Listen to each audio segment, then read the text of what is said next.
Hello,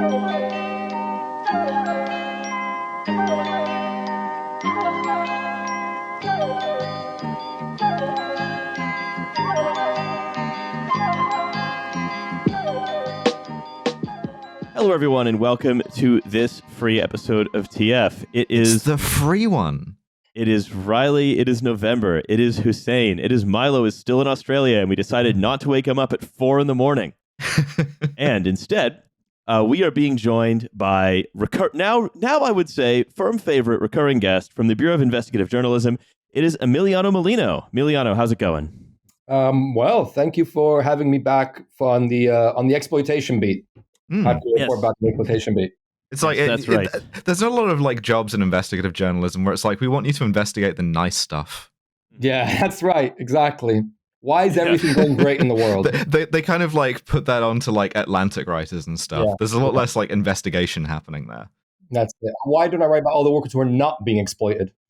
Yeah, we've in the new the nice Bureau of Investigative Journalism sounds like something that Henry VI would have come up with to cover his like love day. It's like record amounts of good feeling between Yorks and Lancastrians noted as scions of both houses walk through London holding hands and scowling in what seems to be happiness. It's a real thing, right? That you see this occasionally where some newspaper will be like, isn't there any good news, quite theatrically, and then be like, well, actually, if you look at this one graph, it seems like maybe production of certain kinds of Ferrero Rocher is up this year. And you go, great. That was actually I actually did a newspaper in the 90s. I seem to remember that was this strategy. Oh, yeah. Like, it was like a good news maybe newspaper. that's what I'm remembering. It went under in like a month. This is how you know that we're on the bad timeline, right? Is Yeah. that the newspaper designed only to give you good news is not a going concern anymore. I mean, honestly, I think newspaper that's designed to give you good news would be like a marketing gimmick for a sort of trick soda that folded in 6 months, like OK Soda. Yeah. Yeah. I was gonna do like a whole bit about like Good Future, the podcast that tells you about how everything in tech is going great, but that's a whole niche, or at least there used to be. That's just a normal tech show. Yeah, we all go kind of like Kara Swisher before the turn and be like, everything's going to be great. This Elon Musk guy, he seems smart. However, I have some amazing news for all of you and all of you listening. I didn't know this, but the Conservative Party's official Twitter feed has just published some this incredible is information. Hot off the presses. We were just handed this right before recording. Yeah, I have, like, whatever podcast you were listening to, I have broken into it, and I'm like, ladies and gentlemen, Britain is the second most powerful country in the world. Yeah, if you thought that the Conservatives were flailing going into this election, you would be right, and you would be even more confirmed in that belief by the thing that the Tories just posted, which is a sort of collage of... I'll just jump in before you say that. They posted this in, hours after a Redfield Wilton poll showing Labour like even taking if the king got a vote Buckingham Palace, right? Like the Tories left third party after like the fucking Lib Dems basically. So this was their response, and it's a beautiful collage of British stuff, right? Which includes an F-35, a Eurofighter. The Red Arrows, an Aston Martin, 2 container ships, the King, and the, I guess, last remaining Tory MP, Rishi Sunak. Yeah, as well as the men's football team that didn't win. Yeah. Mm-hmm. Well, it also contains like this very rogue image of Christopher Nolan, right? and like no one's really paid attention to any of it, but I'm just like, why the fuck is Christopher Nolan like sort of in the background of all this? It feels like it just feels like very out of place. I understand, but it probably is like in reaction to sort of like Oppenheimer and the Oscars and stuff. But because it's just love Tenet, you know. That's true. Yeah, like only in Britain could you make a movie like Tenet. I agree with that. The tagline on this, by the way, is Britain is the second most powerful country, and then in like big letters, in the world, which is biting like a Jeremy Clarkson bit that he did on Top Gear like a decade ago. Couldn't Britain just try a bit harder? I mean, just second. You know? Yeah, we're number 2, but we work harder. Yeah, I mean, really, next time, Tories, just try a little bit harder. look, I know this is a little bit led by donkeys, but it's very funny to be like, okay, well, hang on a second. Oh, you can fact check the shit out of this. You can be like, okay, the Eurofighter was like a collaborative European project. The F-35 is mostly American. Christopher Nolan had to go to America to make all his money. Aston Martin is owned by a Canadian dipshit. Yeah, no, Aston Martin it's so fun. It's owned by a Canadian who bought it because he wanted to guarantee his son a seat in F1, one of 20 seats in F1. We've all seen Drive to Survive, yes. I come by it honestly. My girlfriend's a legitimate F1 fan. Oh, mine too. The ships are like Panamanian registered, owned by a company based in Geneva, built in South Korea. Like Rishi we had Sunak. A football team that won. We had one that actually did win. Yeah, we did, and they're not important to be on the poster. Rishi Sunak went to America to make most of his money, like Christopher Nolan did.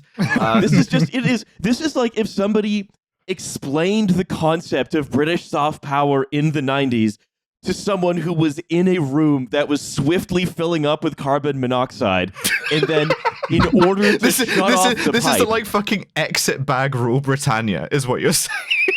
Yeah, in order to turn off the carbon monoxide into the room, what they had to do was replicate what they thought Britain had now in terms of soft power as it did then, basically. Yeah, sure. And you had 30 seconds, and you just had to think of what you remembered as being kind of British.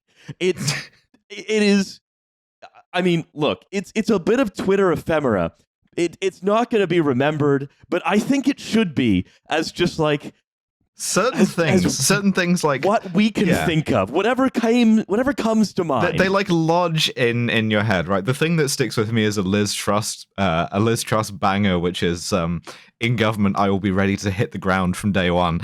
That's the one that sticks with me, and I think joining it in the Hall of Fame is Britain is the second most powerful country in the world. How do they settle on that ranking? Yeah, I have no idea. Why second? It's not the second biggest economy. You might as well say you're the first. Yeah. We've got to keep it plausible here. But second isn't even plausible. If you told me fifth or something, I would probably go down in my head I guess maybe. Yeah. But second is no. Come on. Yeah, I mean, I think China might want to have a word. Yeah, I mean. Well, look, I mean, this is. I want to see who this persuades. Which Labour Tory fence sitters? You know what? just the kind of person to whom this is red meat, being like, China, how many World Cups have they almost won and then choked in the quarterfinals? All right. I don't want to spend too much time talking about the Tories on Twitter, but my goodness, it's fun. But definitely, someone do check on the design room. I think someone got paid a stupid amount of money to make this. And let me tell you, it's a real, it's not well done for what it is. Right. I also want to talk about one other thing before we get into some more of our news, and then some more of our good news. Our main section. Well, this is an article from 2020. Amazon is now starting to sell its cashierless shopping technology to other retailers, offering them camera systems that automatically record what shoppers pick up and walk out with. This is a quote from justwalkout.com, the website they set out to market the technology. Since launching Amazon Go years ago, many retailers have expressed an interest in offering similar checkout-free shopping experiences to their customers. Oh, yeah. I remember these. These are the Amazon ones where you just pick up the thing and put it into your pocket or whatever and leave, right? And it was very popular for a second because it already conformed with how most British people shop. Yeah, it's it takes out the step where you tell a self-checkout machine that various things are onions. Exactly, yeah. So this is, they go on. It says, we're excited to now offer their ability for retailers to leverage Just Walk Out technology from Amazon in their stores, and installation can take as little as a few weeks. So, as you alluded to, November, this was the Amazon attempting to break into physical retail. It was, and they attempted to do it with their trademark Amazon obsession with infrastructure and automation. It was weird yuppie shit. All the stores were too clean. They were only in London Bridge and Canary Wharf, and just kind of surrounded by very paranoid security, which kind of undercut the faith that they claim to have in just picking up stuff and walking off with it. Wouldn't you know it? Apparently, I don't want to alarm you here, but their system of cameras and sensors and AI models was actually 1,000 people working in India. Cool. Surprise, surprise. Hey, I mean, it's the classic, like, what if it was just a guy? Yeah, we did this bit. We sold We made t-shirt. We made t-shirts. We have several t-shirts of this bit. It's fully that it's just like a guy in another country they can pay less watching a surveillance camera of you like putting some of the little like goo ramekins into your like bag or whatever and like ticking that off. Mm-hmm. So wait a second. Also, they said in the like PR thing you just read me that it takes like 10 weeks or whatever for them to install this. Well, they have to install all of the cameras and scales on all the shelves for the just a guy to look at what you are doing and then basically dress up as a robot so you clap with enthusiasm. Like so many things, right? If you look at how they actually marketed this technology, and like there is there's the tech angle here. There's also an immigration and labor angle. But the tech angle is you look at how they marketed it, and they said, or how they explain this finding. Rather, it's sort of been known about for a while, but now it's blown up because they've decided to just shit can the whole project. They always said, "Oh yeah, 90% of transactions need like human verification and adjustment, sure, but by next year we're going to get that down to 50% and so on and so on and so on, because there's constant faith that with more time and more data, more training and more refinement, you're going to be able to do this totally over-engineered and baffling, weird, stupid thing." This keeps happening, right? Like you keep ending up with human workers providing the training data for something that they can't train to do the thing. And it just kind of keeps on going that way. Or, as in this case, they just shut it down. Yeah, so you're always... Well, it's so precarious because you're always like, maybe today's the day it finally gets trained and they don't need 500 of us anymore. No, yeah, or maybe it's the day where they just decide this is over and they don't need any of you anymore. On both counts, it would have been more dignified to just have the same person follow you around in the physical store wearing a cardboard robot costume, because at least they would have had to pay the minimum wage. Well, and that's the immigration and labor angle, which, Emiliano, we actually talked a little bit about before the show, which is endlessly, whether it's in retail, whether it's in sectors heavily supported by people who would need to come here on visas, such as agriculture and care, like across the political spectrum, there is this faith that at some point we'll be able to automate away ever having to let in Johnny Foreigner, basically, right? That's right. So even, at least in the seasonal worker visa, the visa for agricultural workers, the government's even said, and there's been like reports saying, don't worry, this won't last for very long because we're just going to automate it, right? We're just going to get robots picking all the fruits.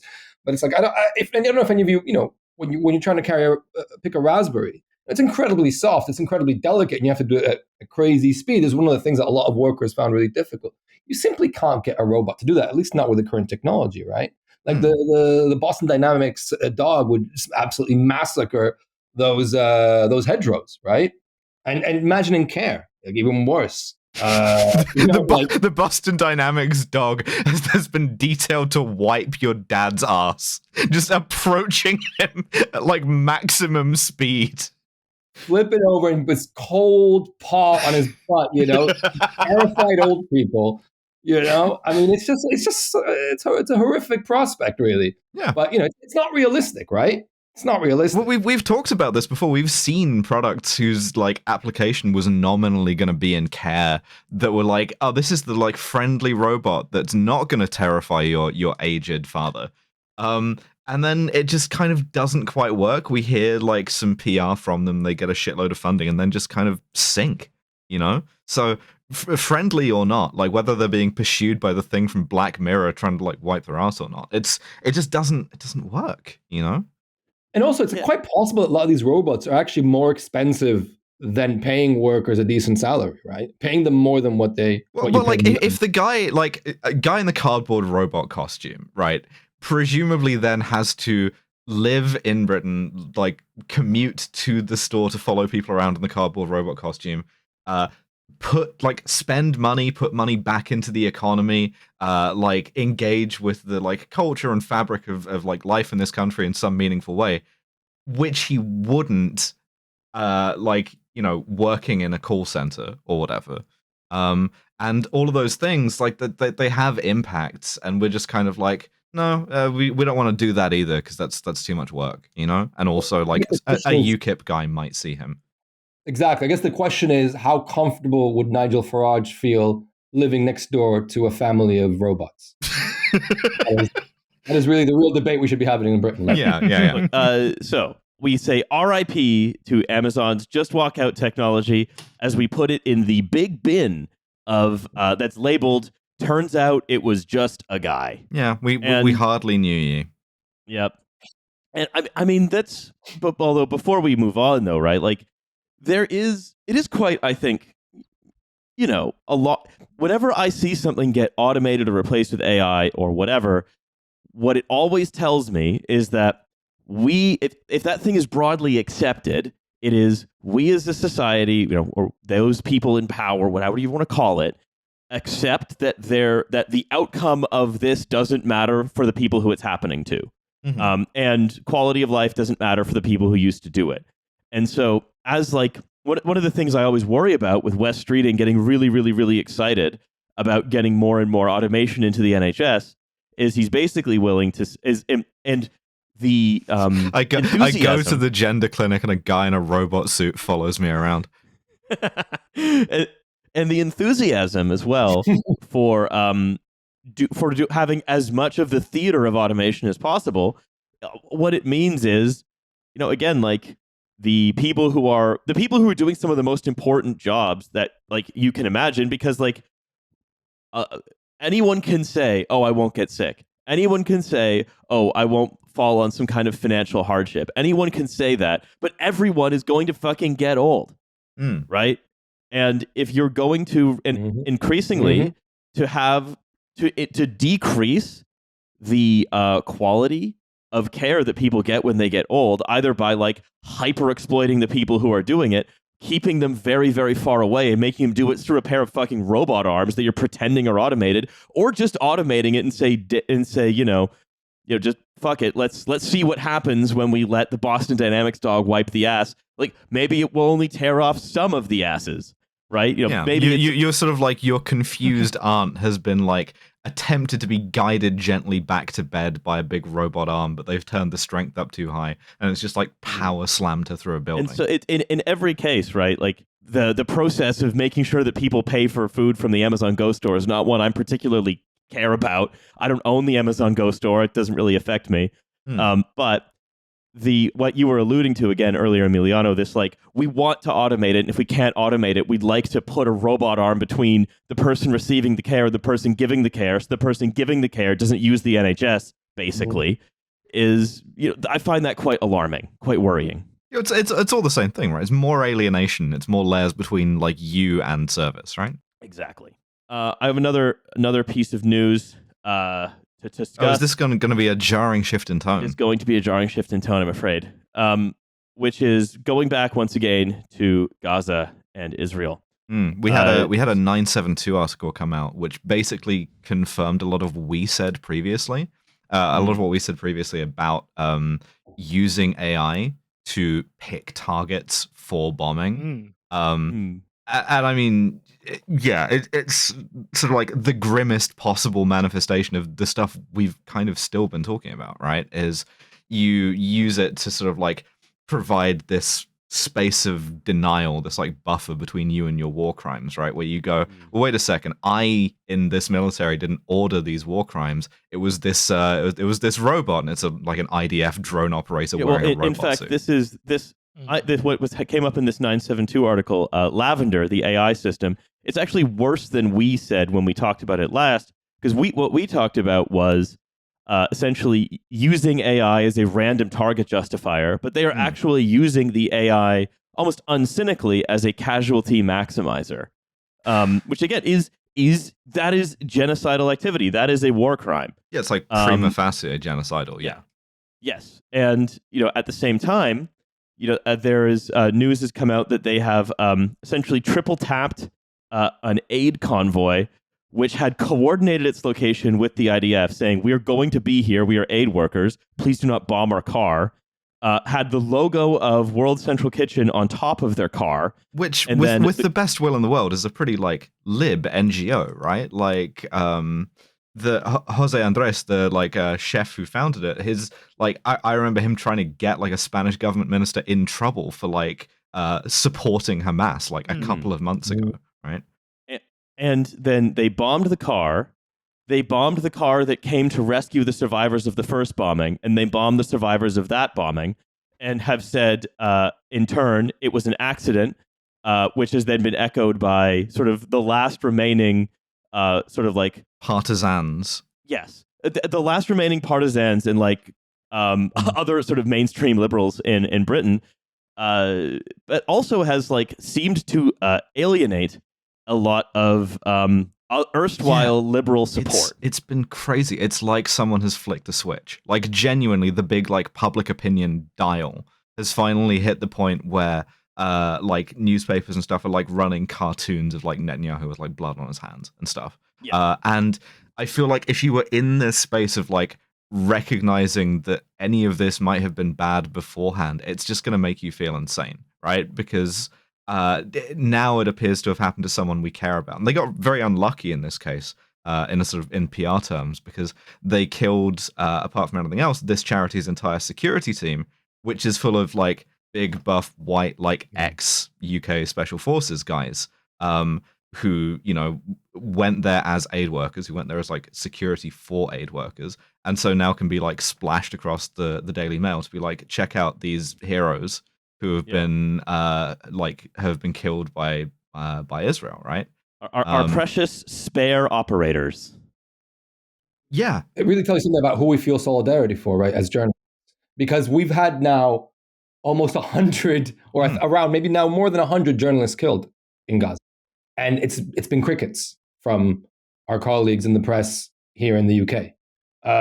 Absolute crickets, right? I mean, the NUJ has done some stuff, has called for some investigations and so on. But if you look at, for example, in France, which was, you know, we're not exactly talking here about a country that has great politics on Palestine. In France, a bunch of editors from and reporters from several newsrooms wrote like a joint letter saying you have to have investigations into war crimes against journalists in Gaza, and you have to allow foreign journalists in, right? And I also do wonder the extent to which like foreign journalists are not allowed in is exactly for this reason. Oh, and I mean, because this is something that Hussein, you've mentioned before, right? Is foreign journalists aren't allowed in, but that still doesn't stop Israel's boots on the ground from gleefully sharing the sort of atrocities they're committing on a daily basis. In this case, what happened is they committed an atrocity against someone who, for lack of a better word, was seen by respectable white liberals, and I'm including like the political classes in that, to not be acceptable losses. That's the difference. It's kind of been it's been like a really weird thing to sort of watch, as we sort of alluded to here. Partly because like I'm not convinced that the switch has necessarily flipped. I was sort of like going through, I was like sort of going like when I was sort of researching this, you can sort of see that some of the kind of defenses are kind of coming up, but perhaps the change that's sort of taking place right now is where before the defense was always like, oh, you know, these are brown people and therefore, you know, you can sort of dismiss them as being Hamas, right? You can sort of just, you know, and I think they were really pushing it when they were sort of doing it at the UN, the UN RWA, but somehow like that was still the line. But now you can't really do that. There's like too much stacked against that for you to just sort of be like, yeah, like the World Kitchen guys were also like secretly harboring like Hamas terrorists. Like that's just not going to happen. And so the game, or the sort of strategy that now sort of seems to be at play, seems to be like, well, we've been able to get away with so much already, so just sort of let this kind of pass through. And so it's kind of it's a real sort of test of like how I keep going back to the thing about like what do you sort of do at this point? Because like where interventions would sort of have been effective in terms of like suspending arms licenses, or, you know, at least kind of like applying diplomatic pressure in a very serious way, that would have perhaps been a lot more effective, you know, a few months ago, like at least, right? Yeah, but any serious country would be talking about sanctions at this point. Right. But at this point, it's just like, well, what are you actually going to do? And like, if the line is still very much like, Israel is our ally, and like we're sort of going to we are sort of going to support them. And so the kind of like very like mealy mouth response of we're going to sort of let Israel do its own investigation to this, by which I'm very excited to see what type of weird and very bad CGI rendered diorama they come up with to sort of suggest that actually the bomb was in the car the whole time. Like As a beyond Palestinian Islamic Jihad rocket, or beyond Yeah. because this was it. I was just sort of thinking about like this is sort of like I keep going back to when people were just having these really dumb arguments about the hospital bombing and how it was so obvious that like no, this came from an aerial missile and there's only one side of this war that has access to that.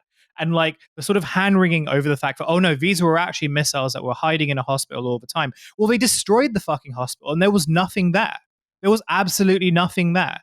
And we've just sort of like ignored, like, or like the people who actually have political influence have just sort of ignored that. And so it's kind of like, okay, well, it's all well and good, but now you've sort of seemed to have figured out that like this state is sort of acting in a very kind of like rogue manner that none of you people can control. And like, well, you got exactly what you wanted, but like the optics of it aren't going to be great. But I keep going back to the thing about like, well, what do you want to do at this point? Like, what? Yeah, and this is sort of what I keep going back to. Yeah, and I mean the thing is, like, I get the sense Israel, like any other state, uses this kind of like Mott and Bailey system, right? Where it's like a series of defenses like nested within each other.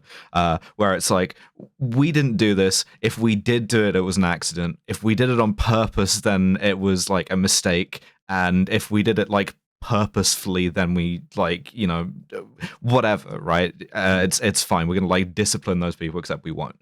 And you can kind of see that like that shifted in a couple more than it usually does. That's the only way you can tell what's actually like making an impact here, is for this kind of like preparing the ground for a sort of like limited hangout of some like low level dipshit, right? Is for Israel to go, well, this wasn't actually like an authorized strike. Maybe somebody just got a bit too trigger happy or whatever. Well, this is exactly right.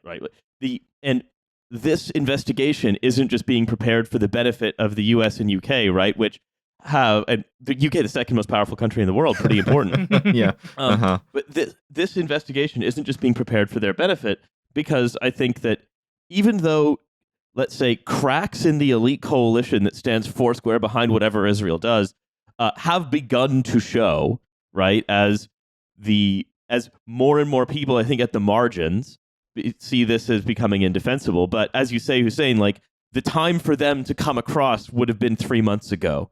There's very little that can be. There's what they can do now is not as powerful as what they maybe could have done. The restraint that they could apply now is much less than what they could have done. God knows, even cutting off arms. But right, much of these defenses, I think, are being prepared for the benefit of the ICJ, because you're going to be able to say, "Oh no, what are you talking about? In order for a charge of genocide to stick, we would have to be there would have to be, say, commands coming from political leadership or senior military leadership to target things like families." But actually, what happened is we had an AI do it. And actually, what happened? It was actually some guy in call India. this the I was just disobeying orders. Yeah, yes, exactly. It's the reverse Nuremberg. I was disobeying orders. Yeah. And I mean, this is the thing, like, this is another crack in the sort of like coalition, right? Is, again, this is a question that I asked beforehand about this, and it continues to be a relevant one. Do you want to have a system of international humanitarian law or not, right? Because the US does, in general, because it has invested a lot of time into building that system and stacking the deck within it in its favor, right? Like, it didn't go to all that trouble of like trying genocidaires in Africa and in Eastern Europe, and sort of like minimizing and covering up and exculpating its own war crimes, just for Israel to be able to like say openly, actually, it's, we love to do the war crimes. It's good when we do them, right? And so the tension there is, do you want to like maintain this system, which is like deeply, deeply flawed and problematic, but like has some concept of a war crime, or do you want, as Israel seems to, just to not? Well, I hope you're happy. Alger Hiss is crying in the corner. Well, literally, yeah. Like we built this whole system of international humanitarian law in order to like indict our enemies and to spare our own blushes, and now you don't even care about it. It's just ungrateful.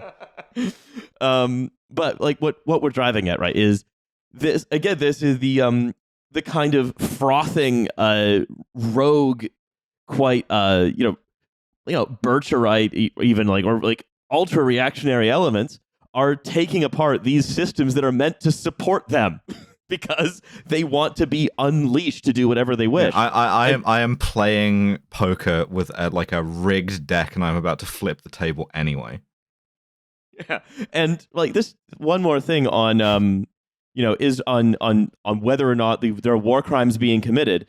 And this is what we talked originally about the South African the ICJ case. One of the things that it's important to remember is, yes, we all remember from the Iraq War that powerful countries ignore international law when they want to. Yeah, However, with stuff like formal judgments of war crimes, that has ramifications. That has ramifications for dealing with other states. It has ramifications for dealing with private companies. All of those laws can be ignored, but it will be very, very, very challenging. It will be very politically difficult to, like, for example, I don't know, if you're David Cameron and you receive official advice that Israel is going to use UK-supplied weapons to commit war crimes, even though it's far too late to cut off those weapons, to at least withdraw support when it's too late. Yeah, I mean, here in the second most powerful country in the world, it's this is the reason why the question, what is the government's legal advice on supplying weapons to Israel, has not been answered and will not be answered satisfyingly, is because there can be no legal advice possible other than, yes, of course they're using them to commit war crimes, and if you continue to supply them with the weapons, which are had been before but are now killing again British citizens, you are probably like committing an actual crime in Britain as well. When we talk, like, it is easy to see how unflinching support for what is essentially a rogue US state, more or less, in the Mediterranean, is creating huge problems all the way up the chain of command.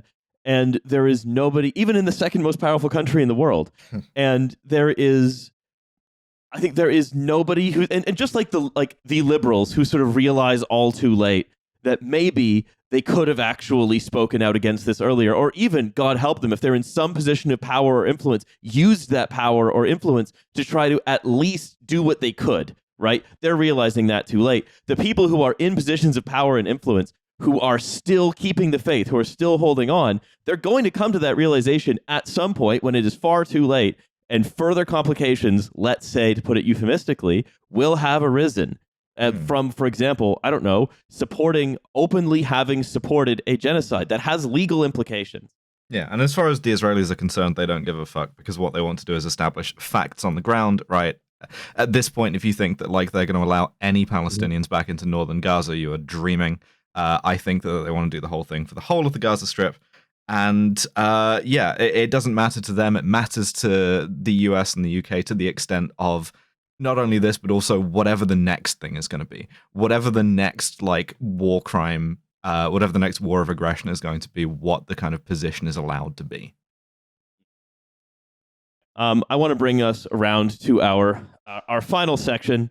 Something we've alluded to earlier when we were talking about Amazon and the robot dog that wipes your ass, which is, Emiliano, you and your colleagues have conducted another investigation into what I would say is a vitally important for supporting your bottom level of your Maslow's hierarchy of needs pyramid sector, let's say, operating on hyper-exploited labor because we don't want to pay anybody to do it.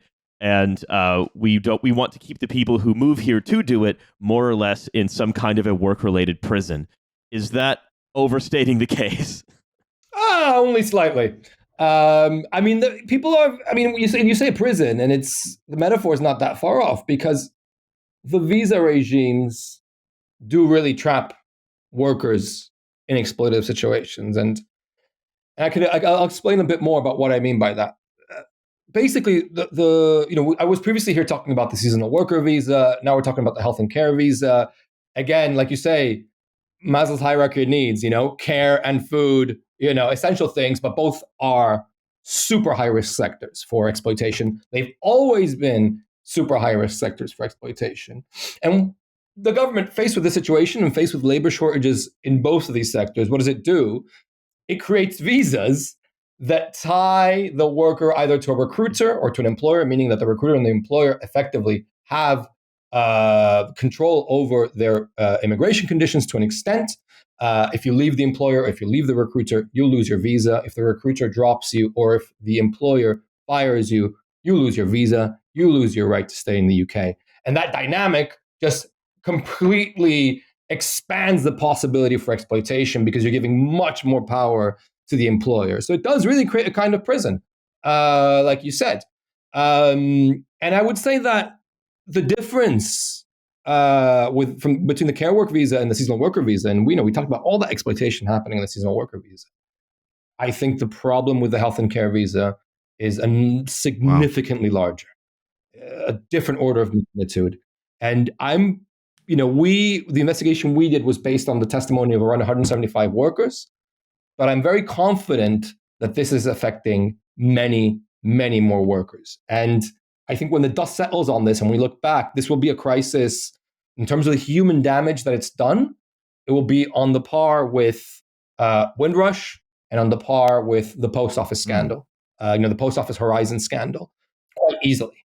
We're looking at hundreds of people who are being left in hyper-exploitive situations, in destitution, really very, very dire situations, and in debt, and broke, and scammed, and having been defrauded out of tens of thousands of pounds at times. And we say hyper exploited, as you say, we made to work for enormously long periods of time without breaks, made to live in sort of substandard accommodation, often overcrowded, and especially as the care sector is one that is dominated by women. There's a great deal of sexual exploitation that has gone with this visa as well, that comes up in the testimonies that you guys have gathered. Yeah, that's right. So obviously the most shocking, I think, of all the testimonies we gathered was of a woman who had been raped by her manager on several occasions. And another worker who was sexually harassed by her landlord. The landlord had been, the housing situation had been set up by the employer. So there was a connection between the landlord and the employer.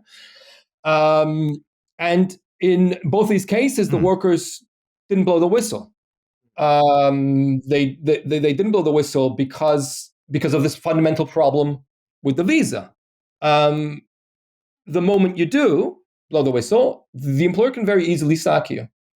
And if they sack you, you can lose your visa and your right to stay in the UK. In the best case scenario, the company doesn't sack you, but then you blow the whistle to the Home Office, and the Home Office then revokes the sponsorship license of this company that's committed this breach, right? But at that point, when they revoke the sponsored license of your employer, you can also lose your visa, because the person who's sponsoring your visa no longer has a right to sponsor your visa. So they've basically created a system that actually actively punishes you for whistleblowing, and the employers know this. The employers often, when other workers, for example, there was a Nigerian worker who was told that if he wanted to keep his job, he had to transfer from Scotland to the south of England, like 300 miles. And the guy said, "Well, no, I'm settled here now. I got family, whatever." And they just sacked him, and he lost his right to stay in the UK. Another worker who was working for 4 months without a day off, almost 4 months without a day off. When they complained about it, the employer threatened them. They said, if you have a problem with this, we'll just sack you and you lose your visa. And in other instances, workers were told by their employer, well, if you report us to the Home Office, we're going to lose our license and you're going to lose your visa. So the employers know this very well, and even use the threat of this Home Office, this absurd Home Office setup, to stop workers from speaking out, to stop them from complaining, and so on. Like some of the only jobs left in Britain sometimes are exactly this kind of like middle management of exploitation, right? It's like these are like growth industries, right? Between the two that we've had you on to talk about, where it's like, oh, it's fine, you can just like threaten these people with anything, and you know, the way the thing is set up is designed to like benefit you doing that. No, I think it's not only exploitation, but also fraud, right? There's a whole level of fraud going on with this visa that effectively the government has created by creating this visa. So workers who are told, who are asked to pay recruitment fees, which they shouldn't be asked to pay, it's illegal to require someone to pay recruitment fees. Workers who are told, to pay as much as £30,000 to come work here and to have a visa here. When they arrive, they realize there's no work. The company that sponsored them has no work to offer them, will not pay them anything. And so this is effectively a massive fraud. This paying of recruitment fees for a job that doesn't exist. And then these people are left high and dry. People that then arrive, for example, we know a guy paid 17 grand. He came here, he bought a car so he could do the job. He did the training, and then the company didn't give him any work. A complete fraud. I have a quote here, actually. This is about this guy. He says Eshan was promised 40 hours a week of work with Swan Care Solutions, and in return, as you say, he bought the car and so on. He visited the company's office in Wolverhampton, which was a single bedroom with nothing in it. There was just one staff member present. Three guys. He saw no company signs or branding. This is like the best way to be introduced to Britain, I think, which is just like to arrive in like the most miserable town and like realize that you've been scammed, and also that the guy who's scamming you lives, or at least is like operating from a very miserable office that looks like an ideal male living space, and he thinks that he's doing you a favor. It's the most honest way of seeing Britain, maybe, like really seeing the state with its clothes off, right? Well, second best country in the world, right? Yeah, second best country I ever had. Yeah. Well, what you say, Hussein, actually, that thing about that you're made to feel like they're doing you a favor, that actually happens quite a lot. Like a lot of workers also. No, absolutely, people are put in that mindset, right? That without me you wouldn't be in this country. That's what they say.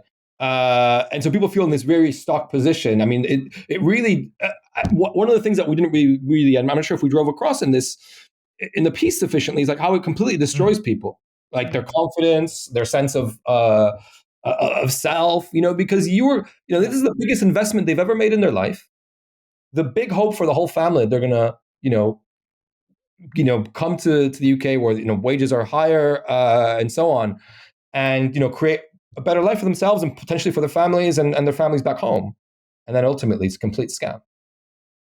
Again and again, this is what we see as well in the fruit industry. This is like we would see people come pay enormous fees to recruiters for jobs that don't exist, and it always goes. What I always go back to is this is a problem of the government's own creation. It is because of the hostile environment. It's because these special bespoke visa routes are created to like fill these gaps in the economy that used to just be held together by labor that came in under free movement. And again, it's not saying that that we should have that these jobs should be exploitative and they should be done by Polish people or Romanians who are 20% less exploited. But what it is saying is that ending that free movement and bringing in special bespoke tied to employer visa rules means that now they're like, they have added that 20 to 50% more exploitation. It's Victorian shit. Right. Like the guy in the bedsit may as well be wearing like a sort of large top hat at this point. And I'd also want to talk about, right, what is supposed, because with all of these bespoke visa routes, right, what the government does, and there's a very British style of doing this, is you would have a big wink to the kind of class of, like Aston Martin driving grifters whose whole job is they own 400 care worker agencies, like all of which open and close within a year so they don't have to file accounts, whatever, right? There's a big wink saying, well, here's the new visa regime, but watch out. we have a regulator. They're gonna. You don't want to do anything bad, or you're gonna get on the wrong side of the regulator. And with the agricultural industry, Yeah, you wouldn't want to mess with 12 GLAA inspectors. I think it's around 21, but yeah, fair enough. Same. Yeah. In this case, it's the Care Quality Commission, who again, their job all of a sudden isn't just inspecting hospitals, but rather being the oversight being the oversight body for hundreds of recruitment agencies now, which, as I understand it, they're not really equipped to do, right? They're certainly not equipped to do. They don't have expertise in labor enforcement. And I think actually at the moment, I think my understanding of the situation at the moment is that they will just refer it on to another agency, right? So they'll then DEFRA? Yeah, exactly. That's right. To the Yeah, it just goes to the Coast Guard somehow. No one else wants to touch it. They'd lose the game of musical chairs. Exactly, right? So yeah, they'll go back to GLA, who have 21 staff or however many. But I mean, in theory, like a lot of this goes back to the Home Office, right? It's the Home Office that's granting these sponsorship licenses. And in theory, what should be happening is that before they grant the sponsorship license to the company, they check the company, right? They do checks and balances on the company. One of the conditions of the visa is that there has to be a genuine vacancy. And obviously, in a lot of these cases, we realize there are no genuine vacancies. It's a scam. And they should be checking this. The Home Office should be checking this before granting the license. But it seems that they've been granting loads of licenses without actually checking this. So a week or 2 weeks after we published the article, so like last week, the independent chief inspector of borders and immigration published his investigation into the health and care visa. And it was, like a lot of his reports, an absolute bombshell. He also wrote a very critical report of the seasonal worker visa. I should also add that he has since been sacked from his position. And I would never suggest that somehow those two things are connected, that he wrote these critical reports and he was sacked. I'm not suggesting at all that these things are at least they weren't able to deport him. Right, exactly. I mean, this is the wild thing. This guy wrote incredibly critical reports of these immigration routes, of how the government's handled it and how the government has basically created conditions for exploitation. And we're not talking about here, it's not this guy is not Jeremy Corbyn. This guy is the former head of the military police. And he's hugely critical of how the government has handled this. So as I was saying, so this guy published this report.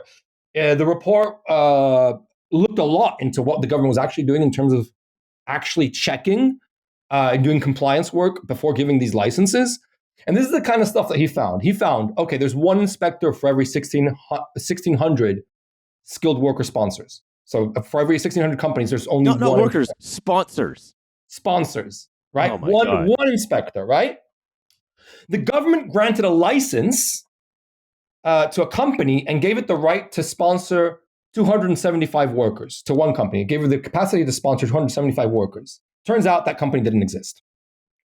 Another company that only had 4 staff was given the right to sponsor 1,000, more than 1,200 workers. The company had 4 So staff. literally, yeah, us together right now could probably import some number of workers who would be totally dependent on us for their ability to stay in this country, not give them jobs or anything, and just that would be it. There would be that much oversight. And pocket their recruitment fees, right? Because this is the other thing. There's conditions that they don't care about. So for example, there's no condition that prohibits you from having a sponsorship license if you previously breached employment law. There's no condition for that. So we found, for example, that 44 companies or more than 40 companies that had gotten licenses had previously breached employment law and that they had judgments against them in the employment tribunal, right? But there are other conditions that are very clear that you cannot have a license if you've committed this breach before. So for example, if your main manager or one of your main managers has a criminal conviction, you shouldn't get a license. Guess what? A company, the Independent Chief Inspector of Borders and Immigration, found that a company that had the main manager was a guy who had a conviction, a 7-year sentence for misconduct in public office. Well, he was given a license to sponsor workers. And it even gets crazier. It even gets crazier when you know why he was given a 7-year sentence, a custodial sentence. Because one thing we know is the Home Office is obsessed with is immigration, right? And it's making it as difficult as possible for people to come and making sure people don't come on boats and so on and so forth. Guess what this guy got a criminal conviction for? Okay. What? Yeah, go. Give me a couple guesses, and then I'll tell you. Surely not. Like whatever the offense is, like facilitating illegal migration or something like that. Yes, facilitated illegal migration while working for the Home Office. Jesus Christ. Now, and what always strikes me, right, about the hostile environment is that it was never really hostile towards sponsors and people who wanted to profit by finagling the immigration system. It was hostile to the immigrants, and it just like the way that the actual enforcement regime is set up. They almost don't care if you bring in 1,000 people and like profit off their recruitment fees. They just want to know that as soon as they can hyper exploit those people, they want to know that the government wants to know that they won't be taking public funds, and they want to also know that they'll be so insecure at the moment that they're found not in patronage, they can then swiftly be removed. Right? It is a system that is very, very, very. You might, if illegal immigration is something you care about, right, then you would say you are actually being tough on illegal immigrants rather than the causes of illegal immigrants. And again, I don't want to say like I think that I'm a firm believer in open borders. I think that the visa it's a stupid objection, but it like fails on its own merits. Precisely, yeah. That's one of the things that's so difficult to discuss when talking about how evil systems fail.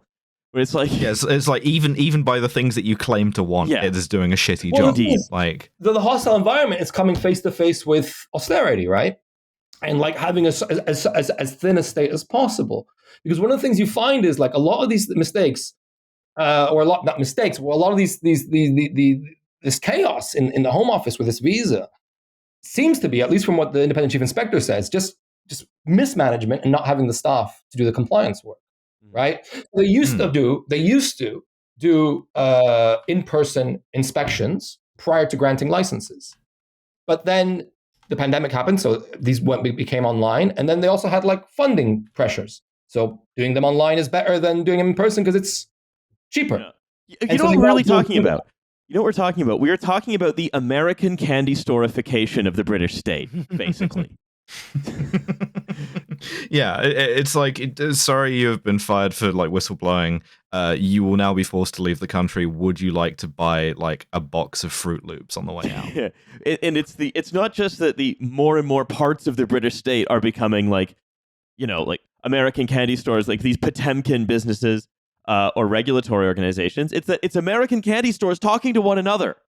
Like the regulator doesn't really exist. The jobs don't really exist. The recruitment agencies are in a bedsit in Wolverhampton. They're not really connected to many jobs. The jobs that do exist, it's a fake country. Yeah. The whole, I swear to God, you push on this stuff, the whole like a wall comes down because it's just like set dressing. Yeah. It's a fake country, but it is the second best fake country. The second best fake country in the world. That's got to be the episode title, if nothing else. I hate it. Yeah. And but also, right, we have set up this country, right? It has been set up in such a way that low-paid, hyper-exploited labor is pretty much required. Again, it shouldn't be required. It should be set up a different way, talking about it on its own, by its own logic, but there we go. It's that these systems fall over if they don't have hyper-exploitable people. And at the same time, they keep getting cut and cut and cut and cut, especially the care sector, mostly, right? So that there's more and more of this work needed, but we're treating people so badly that if you look in press, and Emiliano, I've seen you comment on this before, if you look at how Britain is talked about in the newspapers of the countries we are trying to trick people into coming here from, they've caught on. Yeah. There's more countries. We just roll the snake oil wagon down to the next one. This is what we did with the agricultural visa. Now we can't get people for it. Not just that, it's happening with teachers as well. It's happening with nurses. There's a whole bunch of like we're recruiting like academy chains are recruiting teachers from Jamaica, and it like to the point that Jamaica has like a chronic understaffing problem, as do we, but we're making theirs worse because like the second any of their like new teachers graduate, we just like grab them over here to pay them slightly more in a much more precarious way. And it's something we're doing with doctors and nurses as well, right? We are. Absolutely. There are a bunch of what are called red list countries where there are shortages of healthcare staff, And there's a rule which is you can't do active recruitment in those countries, right? But what active recruitment means, like, okay, you can't post an ad in a newspaper in Zimbabwe, right? Recruiting a nurse. But, this is 2024. You don't need to post an ad in a newspaper in order to recruit there. So they're still recruiting people from there. They're just not doing active recruitment, right?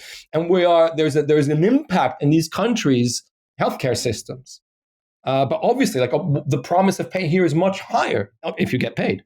And it's always going to lure people. Speaking purely selfishly, right? I'm no longer. You can be as a self-interested person as you want. You can be the perfect homo economicus. Be like, I don't care if we mistreat the teachers. Isn't that what they called algebra? And then I don't care if they mistreat the teachers. If we're going to be like, hyper exploiting teachers, so there's a turnover of like one every 2 weeks, and they're not actually able to like do the good service that they probably want to do. Teaching and care, these are vocations, right? Mm-hmm. They're going to, but we are stopping people from even doing a good job at them by treating them very poorly. To say nothing of just the fact that it is bad to treat people that poorly. But nevertheless, right? You'd be like, oh, I'm not a student. I don't care. I'm not a child. Who gives a shit? Fruit, whatever. Someone's always going to pick it. Or I guess they can automate it at some point. I don't care. I don't give a shit. I'll just eat burgers. Yeah, I'll eat burger. Whatever. I don't eat vegetables anyway. I'm on the, I'm the last guy who follows Liver King. I don't care. Or you'd be like, okay, well, you're gonna get old. You're going to get sick. If you follow that guy who's like trying to become a teenager again for some reason, then actually, there's a good chance you might not get old at all. So they've solved that problem too. Yeah, I mean, listen, living in Britain, every year you're going to get a bit less old with the way the quality of life is going. Yeah, it's like the Larkin poem. Like, we shall find out, right? You are going to get old, odds are. And when you do, or if not before, you are going to need people to take care of you. It is in your own self-interest that those people do not despise you. Well, a lot of this feels like is this kind of, and I'll try and make this point really quick because it's just something I was thinking about while Emiliano was talking, which is just like when you're in if you're in a situation where you're dealing with like a lot of contradictions in terms of like you're a declining state that sort of needs stuff to kind of like care for an elderly population, but also a population that is getting like a lot sicker. You've got basically every sort of factor in terms of like determining quality of life is declining. Like you need people to sort of plug in those, you need people to plug in those problems. But if you've got like a political system that is insistent that like immigration is a problem, that you shouldn't, that ultimately the only thing that you should be doing is like reducing migration. To me, it sort of feels like a lot of the sort of issues to do with, I mean, just for like lack of a better term or like lack of a better phrase, but like the industries of like middle managers who are just like the most horrible cunts in the world.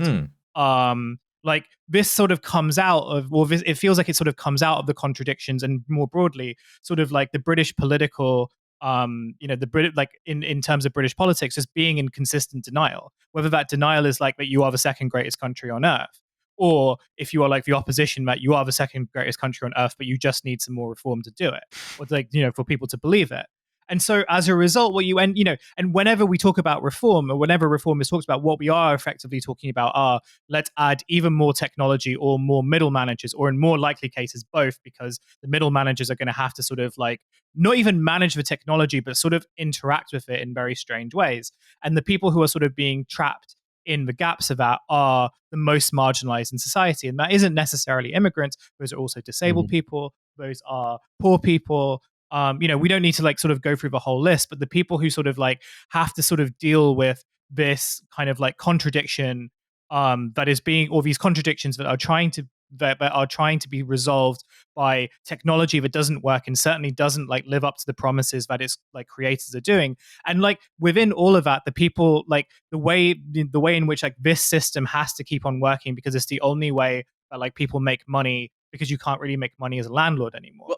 And I don't know whether like that sort of hits on to some of the kind of things that you investigate, Emiliano, because I remember like last time you came on, like the story that we talked about actually sort of had a very similar kind of like, the analysis was sort of similar, which is, okay, you are trying to resolve this problem by using sort of technology that doesn't work, but you're also in denial of the fact that like you actually do need people to actually fill in these gaps because of like, the consequences of, decades of like, neoliberal politics. And instead of sort of like addressing that head on and addressing like what is in front of you, you're instead kind of like just kind of being in consistent denial about like what the actual political I problems mean, are. 100%, because there would be some really simple solutions here that the government that could be put in place, like to resolve some of these issues, right?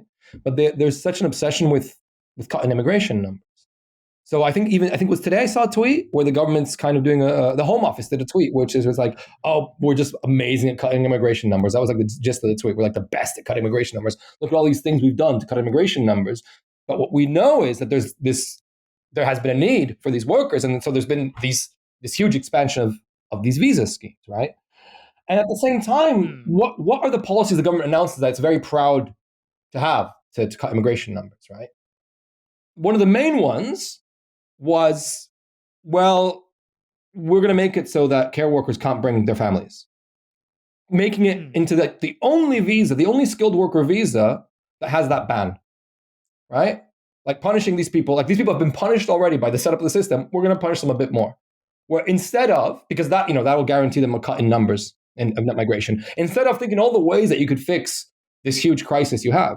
Because the problem is, like, you've created the visa, still huge shortages in there's still a huge demand for care workers. I think that there's still like more than 100,000 vacancies in the sector. And you have all these workers that have been brought here and not given real jobs. So it's like, actually, isn't there an obvious policy solution there to put some of these workers who have been brought here not given jobs, actually put them in jobs where there's a demand? Since we have like 100,000 vacancies. That would be too easy. We don't have time for these kind of like theoretical conceptual solutions. We gotta like settle like buckle down on like really practical things. Like, I don't know, maybe make it like even more humiliating somehow. Maybe like you could like wear some kind of siren that goes off. Like you have to wear a dunce cap, right? It is the theater of cruelty, right? I wonder the extent to which that rule that health and care visa workers can't bring in their family members, if part of it is the theater of cruelty. It's to say, well, you know what? We're not going to be too nice to these people. Absolutely. Well, I think that there's a pretty easy just heuristic, right? Which is the more middlemen and corporate structures and just unnecessary, I don't know, leeches exist, flat out scams exist in a process, then the worse it will be for everyone involved. And I mean, that's not just true for what we're talking about. One of the hallmarks of Thames Water, which we discussed in the last bonus episode with Maddie, is that Thames Water, when it was privatized, was like split into 7 different layers of holding company. And all of that was to avoid the business of maintaining a water system while creating an appearance on paper that you were maintaining a water system. Just like this. We've created all of these like recruitment agencies that go to the staffing agencies, that go to the care homes, that outsource all of these different people who are trying to profit from the sector without actually doing anything related to care. The more of those people, the more of those layers exist, right? That's an easy heuristic. The worse it will be. The worse it will be for the people who are receiving the care, and crucially, the worse it will be for the people giving the care. And that's the thing. There are thousands of small care companies that are doing these jobs, right? So it also becomes incredibly difficult to monitor, right? When you have these thousands of companies doing it. What used to be the case? Well, it was the local authorities that used to have the responsibility for this work. But obviously things over time, it's all been outsourced. But again, an obvious solution, well, why don't we insource this or nationalize this, right? It's an essential need rather than having this cacophony of small companies. Well, that would never work. So, yeah. We have to keep keep going with the American Candy Store thing, where a bunch of fake companies pretend to do it. Come on. This is a series of like short cons tied to one much longer market-shaped con, and then no asses get wiped. Basically. Yeah, exactly. And now you have to like lie there with a shitty ass because I don't know, like 50 people decided the country had to be that way. And if you wanted anything better, then you're a cunt. And that's the thing as well. You were saying earlier, like, what if I frame this as being a selfish person? And it's like, well, that's the thing. Like, what do you think the quality of care is going to be when the workers that are doing it are hyper exploited, are freaking out that, they're going to be deported. They're freaking out that they're going to be fired and not be able to pay their rent. Because obviously the other thing is like they don't have recourse to public funds. So they can't get, if they lose their job, they can't get state support in terms of universal credit or housing or anything like that. It's like, what do you think the standard of care is going to be when people are that exploited in their lives or that run down? Well, I think that's a good enough question for us to leave it on because we're coming up to time. But Emiliano, I want to thank you once again for bringing your investigation to the show. Well, thank you guys for having me, for talking about it. These are important issues. I'm glad that Trash Future cares. Absolutely. And check out Emiliano's writing, The Bureau of Investigative Journalism. There's quite a bit more reading to do here. I mean, I always feel like this is a little bit paltry, but is there some organization that if you feel the spirit has moved you, you would like to help out? Is there anyone doing anything to help these people? Okay, so obviously there are the unions in the care sector, the largest ones being Unison and GMB. Then there are a lot of frontline organizations, smaller frontline organizations that provide casework support for these workers. You have Migrants at Work Limited. You have the Work Rights Centre. You have the Worker Support Centre in Scotland. There's a few other small ones. There's like a little tapestry of organizations that are doing frontline support for these workers, which are all worth checking out and supporting. Anyway, so some links for those we mentioned and some we didn't will be in the description. And then otherwise, if the spirit moves you again, there is a Patreon for us. There is a second episode every week. So do check that out. There's Left on Reds. There's Britanologies at the $10 tier. You know all about the answer to that. Otherwise, I think we'll see you in a few days on the bonus. Bye, everybody. Bye.